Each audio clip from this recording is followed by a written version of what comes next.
કેમ છો વિદ્યાર્થી મિત્રો? શાસ્ત્રીઝ ઇંગ્લિશ એકેડેમીમાં તમારું સ્વાગત છે. હું છું મેહુલ શાસ્ત્રી અને આપણે શીખી રહ્યા છીએ ઇનડાયરેક્ટ સ્પીચ. આજના વિડિયોમાં આપણે જોઈશું indirect speech imperative sentences. Imperative sentences એટલે કે આજ્ઞાર્થ વાક્યો.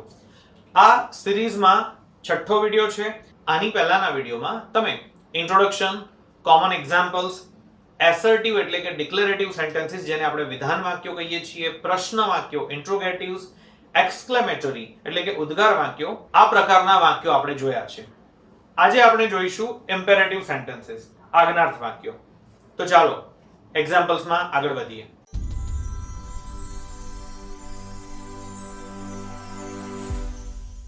મિત્રો, ઇમ્પેરેટિવ્સ એટલે કે આજ્ઞાર્થ વાક્યો. આજ્ઞાર્થ વાક્યોની સૌથી પહેલા તો તમને ઓળખ હોવી જરૂરી છે.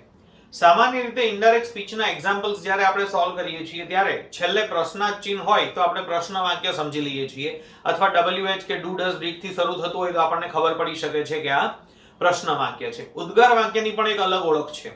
પણ વિધાન વાક્યો અને આજ્ઞાર્થ વાક્યો બંનેમાં છેલ્લે ફૂલ સ્ટોપ હોય છે. તો આ બંને વાક્યોને ઓળખવા કઈ રીતે? અને સામાન્ય રીતે બાળકોની સૌથી વધારે ભૂલ ઇમ્પેરેટિવ્સમાં થાય છે.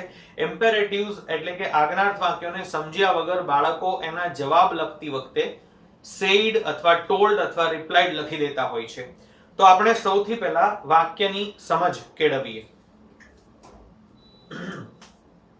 સામાન્ય રીતે આજ્ઞાર્થ વાક્યો જે પણ હશે એમાં છેલ્લે ફૂલ સ્ટોપ હશે, પણ વાક્યની શરૂઆત સીધી ક્રિયાપદથી થતી હશે.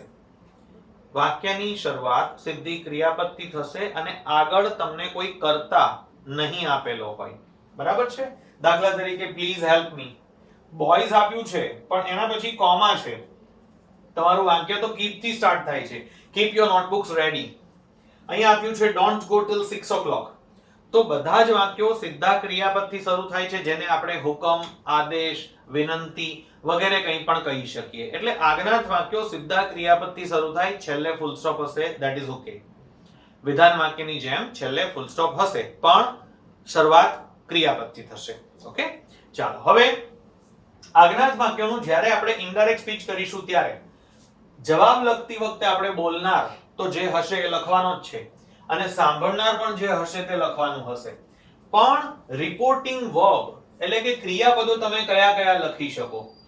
ક્રિયાપદો તમે કયા કયા લખી શકો? રિક્વેસ્ટેડ, રિક્વેસ્ટ એટલે વિનંતીનો ભાવ હોય. જ્યારે વાક્યમાં પ્લીઝ આપ્યું હોય ત્યારે તમારે વિનંતી સમજવાનું છે, રિક્વેસ્ટ સમજવાનું છે. એડવાઇઝ, જ્યારે કોઈ વ્યક્તિ તમને સલાહ આપે, બરાબર, જ્યારે કોઈ વ્યક્તિ તમને સલાહ આપે અને તમારે એ કરવું જોઈએ, તમારા બેટરમેન્ટ માટે હોય તો એને આપણે એડવાઇસ કહીશું. સુઝાવ, તમને કંઈ કામ કરવા માટેનો સુઝાવ કરવામાં આવે, તમને કંઈ કામ કરવા માટેનો કોઈ સુઝાવ કહેવામાં આવે તો આપણે કહીશું સજેસ્ટેડ. કોઈ ઉપરી અધિકારી પોતાના જુનિયરને જે કહેશે તેને આપણે ઓર્ડર કહીશું એટલે કે હુકમ. અને જો આપણે આર્મી, એરફોર્સ, નેવી વગેરેની વાત કરીએ તો એની અંદર કેપ્ટન વગેરે છે એ પોતાના સૈનિકોને જે કહેશે તેને હુકમ એટલે એને આપણે આદેશ કહીશું. તો ત્યાં ઓર્ડરને બદલે કમાન્ડેડ શબ્દ વપરાશે. તો ત્યાં ઓર્ડરને બદલે કમાન્ડેડ. રાજા પોતાના સૈનિકોને અથવા કેપ્ટન પોતાના સૈનિકોને અથવા મેજર પોતાના સૈનિકોને જે આદેશ આપે તેને કમાન્ડેડ કહીશું. અને જ્યારે તમને યોગ્ય ભાવ ન સમજાય ત્યારે તમે ટોલ્ડ અથવા આસ્ક્ડ લખી શકો છો. ટોલ્ડ લખવાથી એ વાક્ય વિધાન નથી બની જતું. આસ્ક્ડ લખવાથી એ વાક્ય પ્રશ્ન નથી બની જતું. એ વાક્ય પ્રશ્ન છે કે વિધાન એ તમારું કનેક્ટિવ નક્કી કરશે. જો કનેક્ટિવ તરીકે ધેટ આવે તો જ એ વાક્ય વિધાન રહેશે. જો કનેક્ટિવ તરીકે ધેટ આવે તો જ એ વાક્ય વિધાન રહેશે. અને કનેક્ટિવ તરીકે તમે WH વર્ડ, if, how વગેરેનો જો તમે ઉપયોગ કરશો તો એ પ્રશ્ન વાક્ય ગણાશે.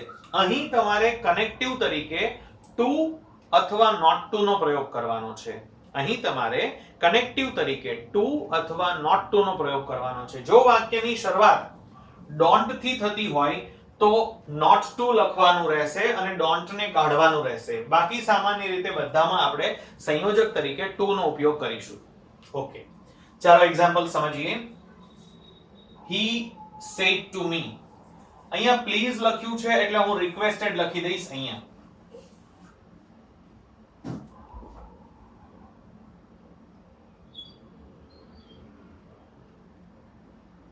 he requested me. પ્લીઝ નીકળી જશે સંયોજક તરીકે ટુ લખવાનું છે. આ મી કોણ બોલે છે? હી. આઈ, મી, માય એ હંમેશા બોલનાર ના હોય, અને બોલનાર એટલે આ પહેલી વ્યક્તિ. ઇન્વર્ટેડ કોમાની અંદર રહેલા આઈ, મી, માય એ હંમેશા બોલનાર ના હોય. બોલનાર એટલે પહેલી વ્યક્તિ, અને ઇન્વર્ટેડ કોમાની અંદર જેટલા પણ યુ, યોર હોય એ બીજી વ્યક્તિ ના હોય, એટલે કે સાંભળનાર વ્યક્તિ ના હોય. અહીંયા મી એ હી ને લાગુ પડે છે, એટલે અહીંયા થશે him. He requested me to help him. ચાલો બીજું વાક્ય જોઈએ. The principal said to the students, boys keep your notebooks ready. તો અહીંયા પ્રિન્સિપલે સ્ટુડન્ટ્સ ને કહ્યું છે કે તમારી નોટબુક તૈયાર રાખજો. તો શું આને આપણે ઓર્ડર કહીશું? આને આપણે ઓર્ડર કહીશું. હુકમ નથી આ, પણ આને ઇન્સ્ટ્રક્શન કહી શકાય. તો અહીંયા એક વધારાનું ક્રિયાપદ છે ઇન્સ્ટ્રક્ટેડ, એટલે સૂચન. ઓથોરાઇઝ્ડ વ્યક્તિ કોઈ બી અધિકારી હોય એ પોતાના આસિસ્ટન્ટ અથવા પોતાના સબ કેટેગરીના લોકોને જે પણ સૂચન કરશે તે ઇન્સ્ટ્રક્શનમાં આવશે. મતલબ તમારા ટીચર્સ તમને ઇન્સ્ટ્રક્ટ કરી શકે, પ્રિન્સિપલ તમને ઇન્સ્ટ્રક્ટ કરી શકે, તમારા મધર ફાધર તમને રિક્વેસ્ટ કરશે, નહીં તો એડવાઇસ કરશે. ઓકે, તો જે વાક્ય હશે એ વાક્યના ભાવ પ્રમાણે તમારે ક્રિયાપદ લખવું પડશે. અહીંયા આપણે ઇન્સ્ટ્રક્ટેડ લખી શકીશું. The principal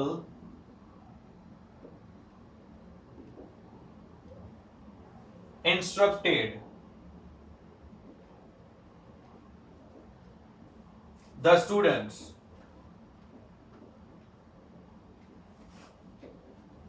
હવે જ્યારે પણ આજ્ઞાર્થ વાક્યની અંદર કોઈ વ્યક્તિનું નામ આપેલું હોય અને એના પછી કોમા આપેલો હોય, તો એ વ્યક્તિને એડ્રેસ કરીને એને સંબોધીને કહેવામાં આવે છે.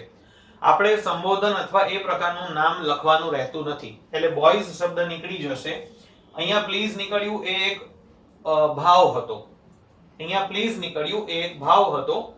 અહીંયાથી બોયઝ એ સંબોધન છે. કોઈ પણ વ્યક્તિનું સંબોધન હશે ઇન્વર્ટેડ કોમાની અંદર તો આપણે કાઢવાનું રહેશે. બોયઝ નીકળી જશે. સંયોજક તરીકે આવ્યું ટુ. કીપ. હવે મેં તમને કહ્યું છે કે યુ, યોર એને આપણે બોક્સ બનાવીશું. આઈ, મી, માય ને આપણે રાઉન્ડ કરીશું. યુ, યોર ને આપણે બોક્સ બનાવીશું. કારણ કે યુ, યોર એ કોના હશે? એ સાંભળનાર વ્યક્તિના હશે. અહીંયા સાંભળનાર કોણ છે? The students. તો યોર નોટબુક્સ એટલે કે સ્ટુડન્ટ્સની નોટબુક એટલે કે ધેર નોટબુક્સ થશે.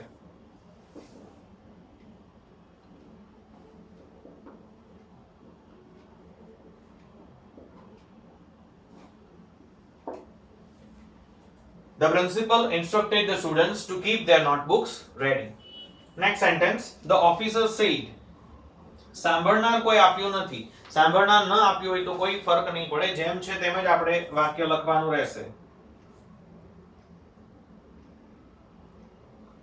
The officer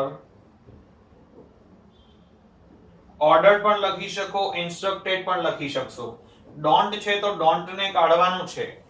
ડોન્ટ ને કાઢીને નોટ ટુ મૂકી દેવાનું છે. એટલે ડોન્ટ ને કાઢીને આપણે લખી દઈએ છીએ not two. Go till 6 o'clock. કોઈ ફરક નહીં પડશે પાછળના વાક્યમાં. સામાન્ય રીતે આજ્ઞાર્થ વાક્યમાં ઘણા બધા ઓછા ફેરફાર થાય, કારણ કે આમાં સમય સૂચક શબ્દોના ફેરફારો લગભગ રહેતા નથી. સમય સૂચક શબ્દોના એટલે કે ધીસ, ધેટ ને ટુમોરો, યસ્ટરડે એવું લગભગ આવશે જ નહીં. ક્યારેક અમુક ફેરફાર એ પણ સર્વનામના જોવા મળશે, બહુ રેર હશે. એટલે સામાન્ય રીતે આજ્ઞાર્થ વાક્યો એ વધુ પડતા સહેલા હોય છે. એમાં માત્ર ક્રિયાપદ ડિસાઈડ કરવું એ તમારા પર આધારિત છે. ક્રિયાપદ જો તમે યોગ્ય પસંદ કરી લેશો તો તમારું વાક્ય બહુ ઈઝીલી થઈ જશે. ચાલો નેક્સ્ટ સેન્ટેન્સ જોઈએ. My English teacher said to me, don't be lazy and improve your handwriting. હવે મારા ઇંગ્લિશ ટીચરે મને કહ્યું કે લેઝી ન બન અને તારા હેન્ડરાઇટિંગ સુધાર. તો તમને જો બે વાક્ય જોડેલા હોય તો પણ કોઈ ફરક નહીં પડતો. આપણે તો એ જોવાનું છે કે આગળ વાક્યની શરૂઆત કઈ રીતે થઈ છે. ડોન્ટ થી થઈ છે, આપણે નોટ ટુ મૂકી દઈશું. પણ ઇંગ્લિશ ટીચરે સલાહ આપી છે કે સુઝાવ આપ્યો છે કે પછી સૂચન કર્યું છે, તો આપણે એડવાઇસ લઈ શકીએ. કારણ કે આળસુ રહેવું કે ન રહેવું અને હેન્ડરાઇટિંગ સારા હોવા કે ખરાબ હોવા એ મારા પર આધારિત છે. જો હું ન સુધરું તો મારા માર્ક્સ જશે, બરાબર? એટલે એને આપણે સલાહ સમજી શકીએ.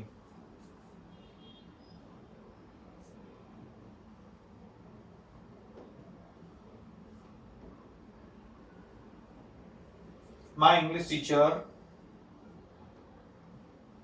advised me, અહીંયા લખીશું not to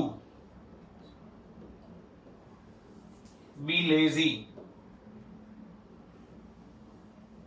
and હવે અહીંયા જેમ આપણે don't હતું તો not to કર્યું, તો સામાન્ય રીતે બીજા બધા વર્બ ની અંદર આપણે to plus be લખતા હતા, તો લખીશું and to improve. હવે આ your કોને લાગુ પડે છે? your me ને લાગુ પડે છે. તો your handwriting એટલે me માટે થશે my handwriting. to improve